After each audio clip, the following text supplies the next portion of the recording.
তাহলে কি ভেঙে যাবে কানাডা? দেশটির টুকরো টুকরো তেল সমৃদ্ধ ভূখণ্ড মার্কিন যুক্তরাষ্ট্রে যোগ দেবে। আগামী অক্টোবর মাসে রাজনীতির ইতিহাসে এক অগ্নি পরীক্ষা দিতে যাচ্ছে কানাডা। দেশটির জন্য বড় ধরনের ঐক্যের পরীক্ষা হতে যাচ্ছে। খনিজ তেল সমৃদ্ধ পশ্চিমাঞ্চলীয় প্রদেশ অ্যালবার্টা কানাডার অংশ থাকবে, নাকি আলাদা হওয়ার আইনি প্রক্রিয়া শুরু করবে, তা নির্ধারণে আগামী 19 অক্টোবর এক ঐতিহাসিক গণভোট অনুষ্ঠিত হবে। গত কয়েক দশকের মধ্যে দেশের অখণ্ডতা রক্ষায় এটি কানাডার সবচেয়ে বড় চ্যালেঞ্জ।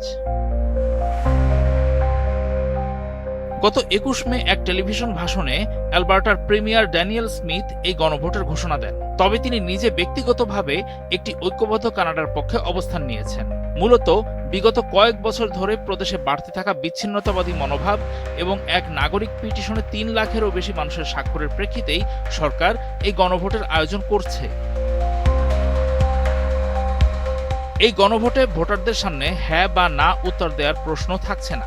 ব্যালটে 2টি বিকল্প থাকবে।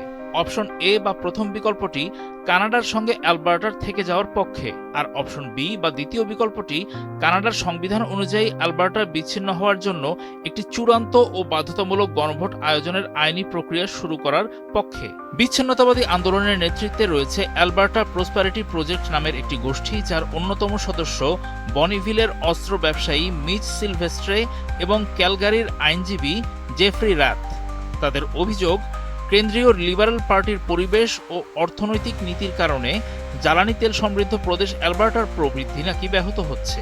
তাদের দাবি, প্রদেশটি ফেডারেল সরকারকে যে পরিমাণ রাজস্ব দেয় সে তুলনায় সুবিধা পায় অনেক কম। এই অঞ্চলের মানুষের মধ্যে দীর্ঘদিন ধরে চলে আসা পশ্চিমা বিচ্ছিন্নতা বোধ থেকেই এই আন্দোলনের শুরু।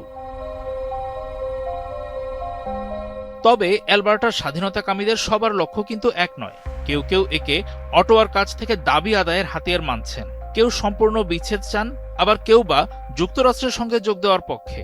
বিচ্ছিন্নতাবাদী নেতা জেফ্রি রাথের দাবি, অ্যালবার্টার সংস্কৃতির সঙ্গে যুক্তরাষ্ট্রের নাকি বেশি মিল রয়েছে।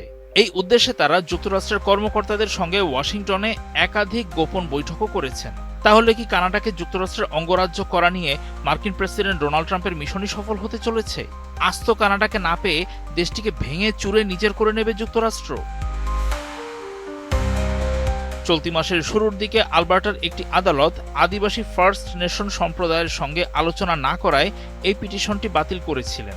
তবে প্রিমিয়ার স্মিথ আদালতের রায়ের বিরুদ্ধে আপিল করে জনগণের মুখোমুখি হওয়ার সিদ্ধান্ত নেন।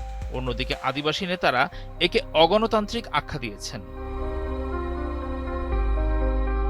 এদিকে বিচ্ছিন্নতা বিরোধী ফরএভার কানাডিয়ান নামে পাল্টা পিটিশনে প্রায় 4 লাখ আলবার্টাবাসী স্বাক্ষর করেছেন, যা স্বাধীনতার পক্ষের পিটিশনের চেয়েও বেশি। জনমত জরিপ বলছে আলবার্টার অধিকাংশ মানুষই কানাডার সঙ্গে থাকার পক্ষে, মাত্র 26 থেকে 28% মানুষ স্বাধীনতার পক্ষে।